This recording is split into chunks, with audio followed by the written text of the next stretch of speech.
Welcome to the All Things New devotional series. I'm Matt Parker. This is week 11, Humanity's Rebellion, day 2, the one who sits above.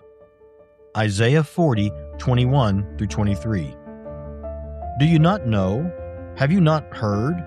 Has it not been declared to you from the beginning? Have you not considered the foundations of the earth? God is enthroned above the circle of the earth. Its inhabitants are like grasshoppers. He stretches out the heavens like thin cloth and spreads them out like a tent to live in.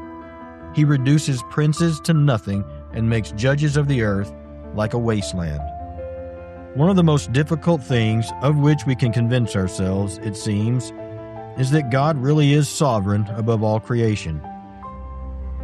In Genesis 11, humanity is trying to reach up to God, to make a statement that we are great on our own. But Isaiah shows us what things look like from his perspective. Humans constantly think they can make themselves divine all by themselves, exalting themselves above that which is holy and right. But God sits enthroned above it all, looking down on our feeble attempts to be him. Isaiah asks a series of rhetorical questions.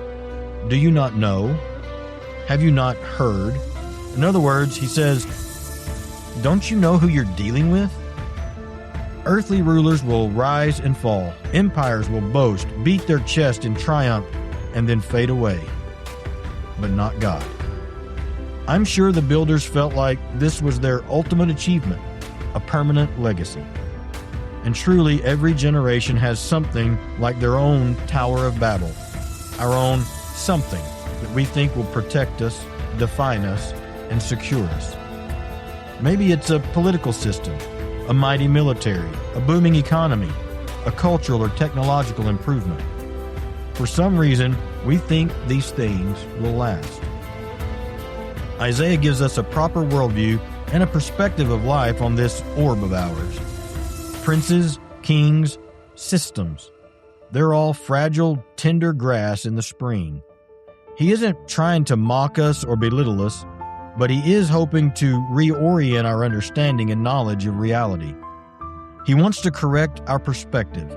He wants us to remember any power or authority that we have is borrowed, on loan from a gracious and wonderful Father, from a Creator who cannot be rivaled and doesn't bend his will to any of our whimsy.